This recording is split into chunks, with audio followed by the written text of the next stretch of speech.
ઘણા બધા વિચારો આવ્યો, ઘણું બધું મંથન કર્યું, ત્યારે એક વાત ચોક્કસથી સમજાણી કે ખરેખર જો ખેડૂતોનું હિત ઈચ્છીએ છીએ, ખેડૂતના ખેતર સુધી સિંચાઈનું પાણી પહોંચાડવું છે, ખેડૂતોને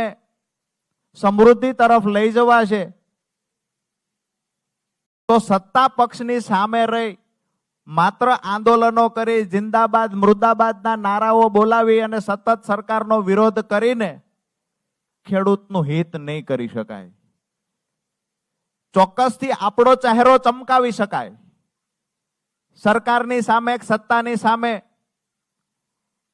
રોજે રોજ આંદોલનો કરી આપણો ચહેરો ચમકાવી શકાય, પણ જે લોકોની પીડા છે એ પીડાને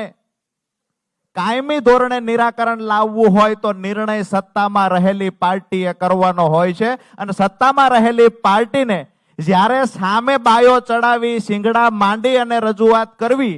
અને ખેડૂતોનું હિત કરવા પ્રયત્ન કરતા હોય એવું દેખાડવું, એના કરતા મને એવું લાગ્યું ખેડૂતોનું જો હિત જ કરવું છે, દરેક ખેતર સુધી સિંચાઈનું પાણી પહોંચાડવું છે, તો ભારતીય જનતા પાર્ટીની સરકાર છે ને એની સાથે જોડાઈને મારા ખેડૂતોને સમૃદ્ધિ તરફ લઈ જઈએ.